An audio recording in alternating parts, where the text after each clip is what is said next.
Coming up next on Red Apple 21, Fairfax County's unique high school, the Thomas Jefferson High School for Science and Technology, is also a governor's magnet school, with students representing several Northern Virginia school districts. Our program, A Magnet is Launched, will introduce you to the school, its students, teachers and administrators, and members of the business community who contributed to its specialized technology laboratories.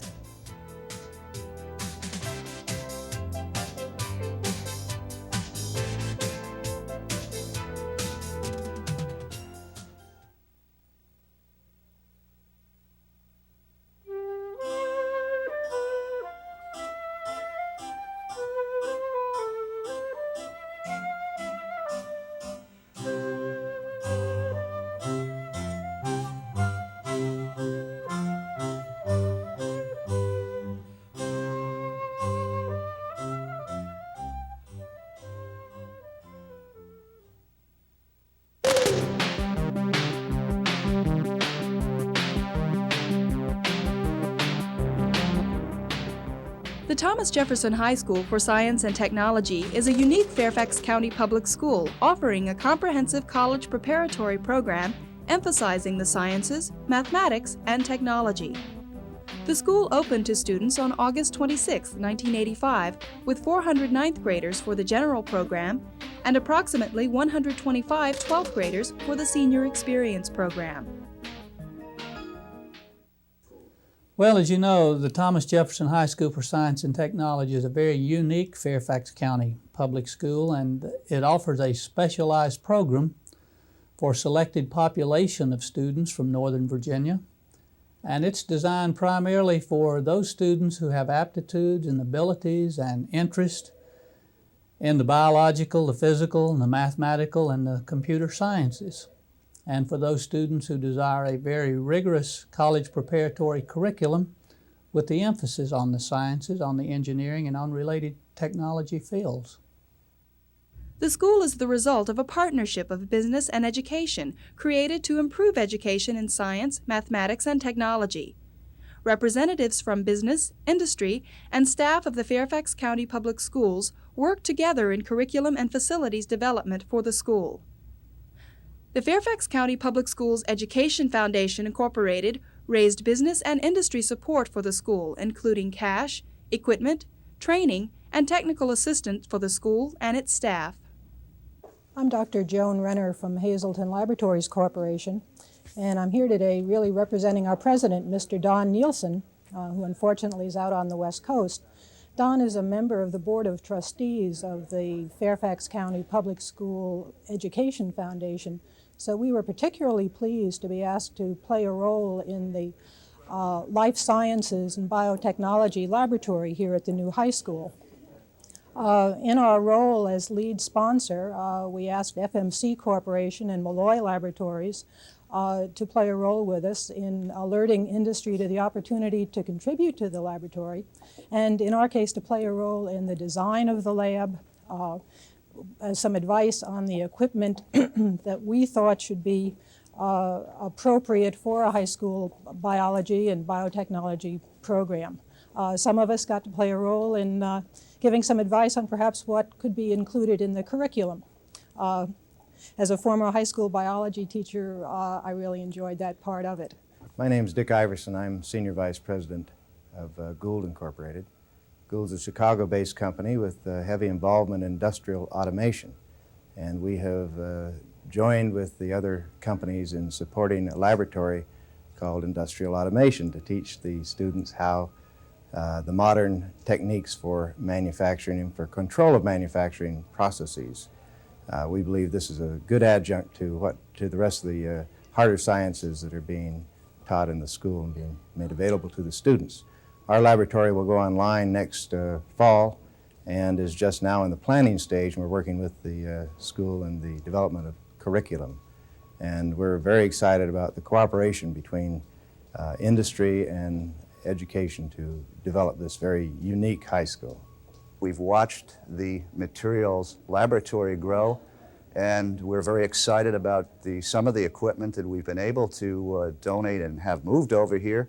And we're looking forward, much like you would a fledgling of watching the lab and watching this school grow and knowing and quite frankly being proud that Atlantic Research Corporation is a part of that.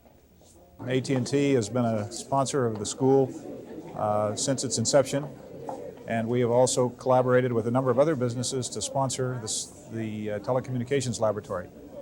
We've done this because we believe that telecommunications is an area where all of the students and in fact adults need more understanding, and certainly will have a great opportunity to learn in the fine facility which has been developed here.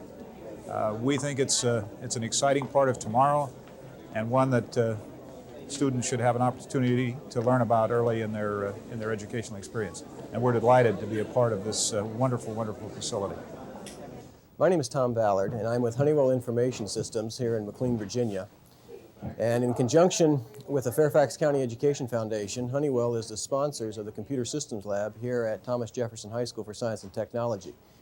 Honeywell's involvement with the High School for Science and Technology stems from a 1984 commitment by Honeywell Corporation to have K through 12 public education as one of our primary community service goals for the year.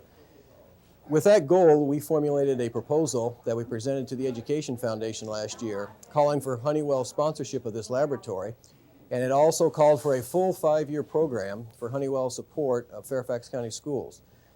With the donation of the mini computer here, we're also providing the installation, 5 years of maintenance, all of the software, and software support. As the Governor's Magnet School for Science and Technology in Northern Virginia, the school is also supported by the Virginia Department of Education. I've been looking forward to the opening of this school for several reasons. First, it represents a true partnership involving the local communities, the business communities, and the state government. And yet it represents another example of dedication to quality education in Northern Virginia. Located at the Jefferson High School facility on Braddock Road, the school will serve students from the school districts of Arlington, Fairfax, Loudoun, and Prince William counties, and the cities of Alexandria, Falls Church, Manassas, and Manassas Park. Applicants are selected based on the following criteria: aptitude for successful study of science, mathematics, computer science, and related technological fields, record of prior academic achievement, and interest and motivation in the study of science, mathematics, computer science, and related technological fields. See, I decided to come here because I wanted a bit of a challenge. My old school was getting pretty routine, so I wanted to do something different. And I figured it'd be a good experience for college too. And I wanted to go into the engineering field, and I figured there'd be a lot of scientific stuff here, a lot of things to prepare me for engineering. And it's the main reason I decided to come. I decided to come to Thomas Jefferson because I thought it would be a good idea and it would help me advance when I decide to enter the college world and the business world. It gives you more opportunities for your future, and I think one day I'd like to be either a public speaker or an engineer or a lawyer, and I think this will give me an opportunity to get into a better college where I'll have a better opportunity to do that sort of thing. I decided to apply because I feel that it's going to help me toward my career goals, which deal with computers and that sort of thing. Each year, the school plans to accept 400 freshmen and will continue to accept approximately 125 12th graders for the Senior Experience program until 1988, when there will be a student body of 1,600 in grades 9 through 12. The distinguishing characteristic of the Thomas Jefferson High School for Science and Technology is its specialized technology laboratories.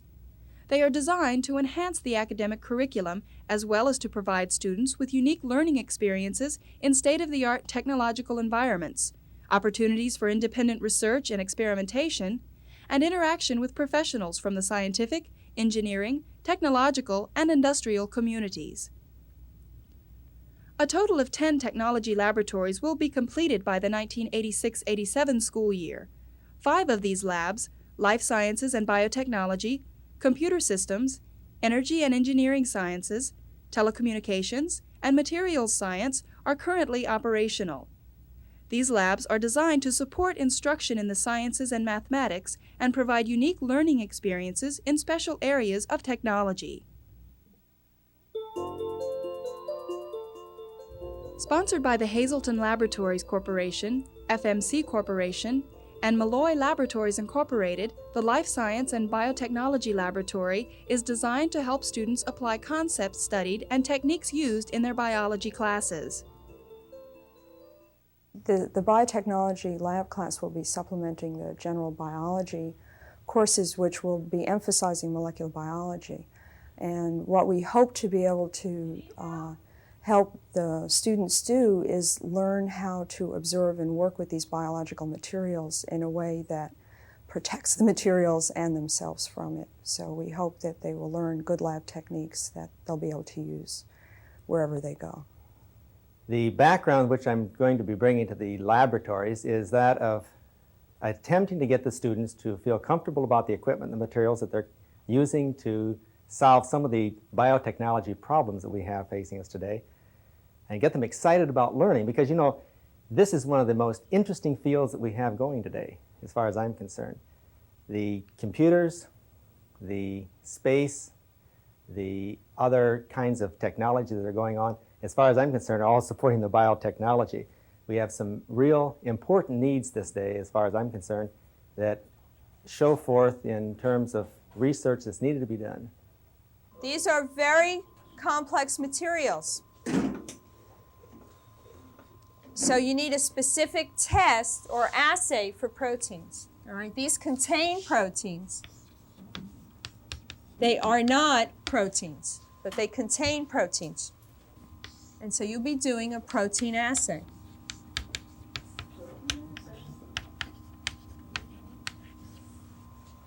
And to do this, you need to know how to operate pipettes. And you have to learn some terms, some of which you may know already, like what various units are, units of weight and units of volume.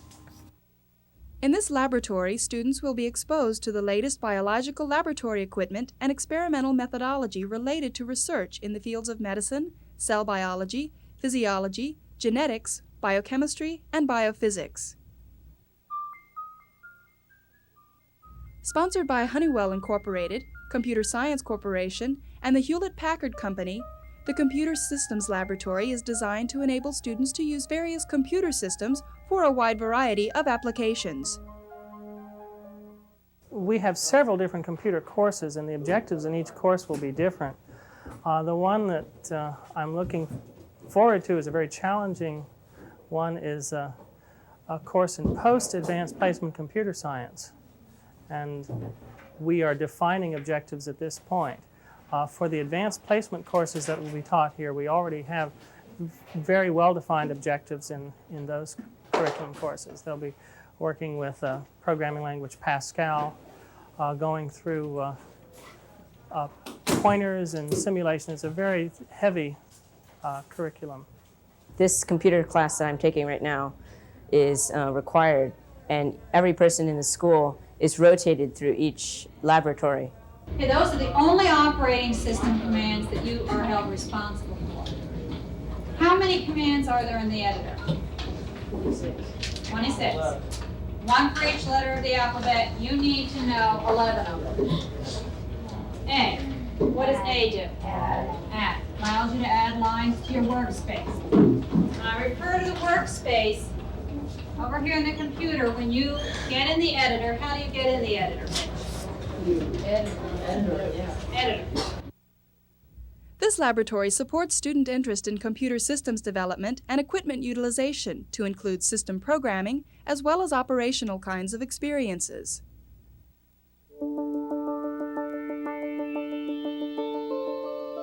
The Energy and Engineering Science Laboratory, sponsored by Virginia Power, is designed for the observation, production, control, identification, and investigation of energy, work, power, and their respective sources, along with engineering applications. There is a rather nice method of imaging particulate concentration in the atmosphere. What you do essentially is take an infrared laser. It can just be one of the small solid-state jobs. You pulse it. You pulse it straight up into the atmosphere, and then you look for a return pulse. You can get a very good measure of particulate concentration and distance with that technique. It's used for studying smoke from forest fires, pollution, and other things. Specifically this year I'll be working with the math department. The lab probably supplements the physics classes more directly than any others.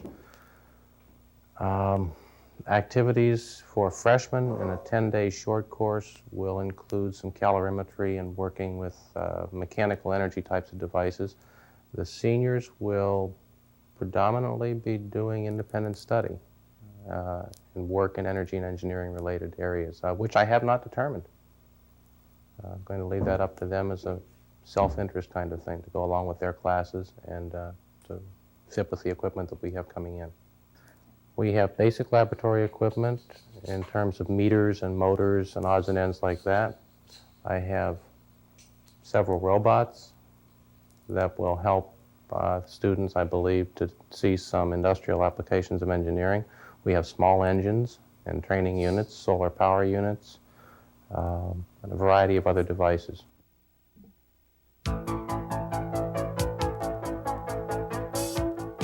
Sponsored by Atlantic Research Corporation, the Materials Science Laboratory is designed to allow students to observe, describe, identify, and explain materials and their properties through experimentation, design, and fabrication with a variety of materials and processes. The laboratory that we're in now is called the Materials Science Lab, and it's designed in large part, I suppose, to support a course that all freshmen are required to take. That course is called Principles of Technology, and it basically is a year-long course that's divided into two components. One half of the year, the students are working on computer utilization skills and learning keyboarding, and the other half of the year, they're in a course called Material Science, which has a classroom component in which the students learn about properties of materials and how they're used, and then the activities that they perform in the laboratory here are designed to support what they've learned in the classroom setting. Basically, what they'll be doing down here is performing a variety of experiments, exploring the nature of materials, properties of materials, how they resist impact, how they resist stretching or heating or chemicals, and things of that nature. Well, the same thing is true when you're making cylinders. Instead of just wrapping them straight on, if you wrap them in a spiral, you can greatly enhance the strength of the cylinder. If you think in terms of our rocket will be going from 0 to a couple of 100 miles an hour in less than a second. And what we want to do is to come up with as light an airframe as we possibly can and still have it strong. So the way that we're going to do that is use relatively light and, of course, inexpensive materials such as paper. And the way that we're going to make it all work is because we're going to assemble it in such a fashion that we're building strength into the design as we go. We're learning the different applications of materials in the world of today and how you can apply them to various and sundry things. Today I was working on a model rocket which helps us learn the aerodynamic features of airplanes and rocketry and that sort of thing.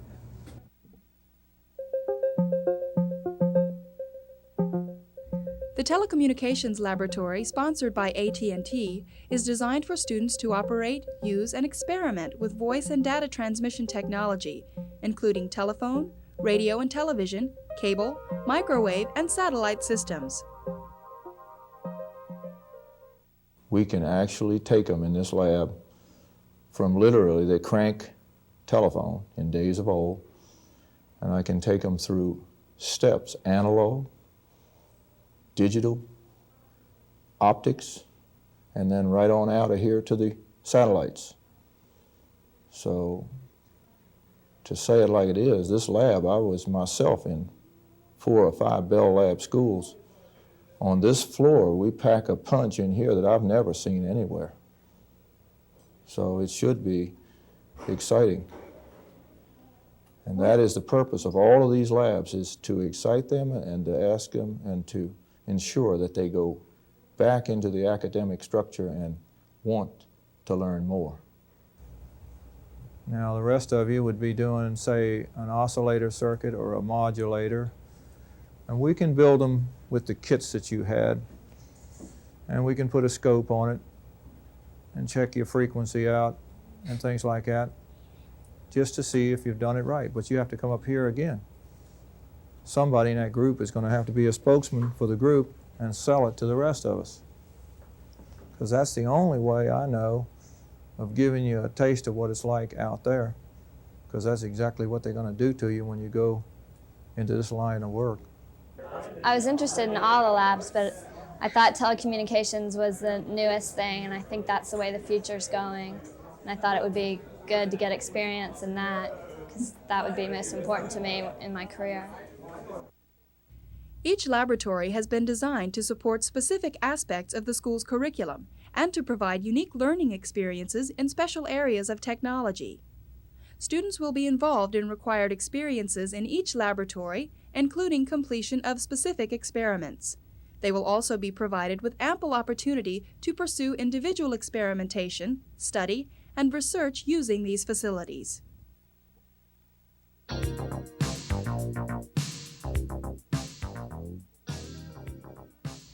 To earn the four-year diploma at the Thomas Jefferson High School for Science and Technology, a student must successfully complete 25 credits in specified subjects. These graduation requirements are as follows: 4 credits in science, including molecular biology, analytical chemistry, physics, and geoscience. All students must complete mathematics through calculus. Students who are admitted to the school with advanced work in mathematics may add additional electives to their programs. However, at least one mathematics course per academic year is strongly recommended for all students. Although science and mathematics are the emphasis for the school, language study and humanities are extremely important components of the curriculum. English courses are scheduled in sequence with social studies courses to provide for maximum integration of content. The foreign language requirement must be met by completing 3 years of one language, selected from among French, German, Japanese, Latin, Russian, or Spanish. Each student will participate in the health and physical education program as freshmen and sophomores. Students must also complete courses in Principles of Technology, Computer Science, and Fine Arts and Humanities, in addition to electives in Technology and Math, Science, or Computer Science. Time will be available for students to select other kinds of courses to supplement or to expand upon the minimum graduation requirements. These electives include a wide variety of topics and subjects. Students are encouraged to take advantage of these opportunities to broaden their high school experience in subjects of personal interest. The school has its definite advantages. I have a choice of 5 career labs that I can take, and they follow very diverse fields, and my field that I probably will follow is the engineering. We start those next quarter. We've been exposed to all 5, and then we have our choice. The schedule also provides an activity period at the end of each school day to encourage and assist students in becoming involved in extracurricular activities. The period has been incorporated because students are from various locations and pursuing a rigorous academic program, thereby limiting opportunity for activities that require returning to the school after hours. Students are strongly encouraged to identify and pursue activities of particular interest throughout their experience at the school.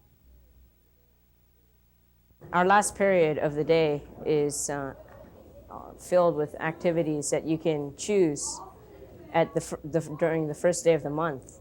And then they're mostly school-related activities such as math team or technology labs. But it's a good chance for you to go to all the different areas of science and technology and see what they're all about. On October 20th, a dedication ceremony officially marked the opening of the school. The keynote speaker for the event was Dr. John P. McTagg, Deputy Director of the Office of Science and Technology Policy, representing the Executive Office of the President. The Thomas Jefferson High School for Science and Technology will serve the area and the nation as a model It represents the ideal of cooperation in the interest of the common good. From the earliest planning stages to today's joyful opening, local government, industrial, and educational leaders laid aside their parochial concern and joined forces to realize a dream.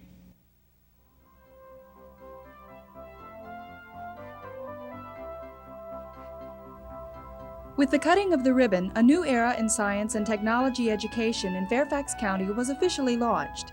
The combined effort of representatives from the business and industrial community and the Fairfax County Public Schools staff, the Thomas Jefferson High School for Science and Technology will give students the unique opportunity to pursue their interest in the sciences, mathematics, and technology. A magnet is launched, and the sky's the limit.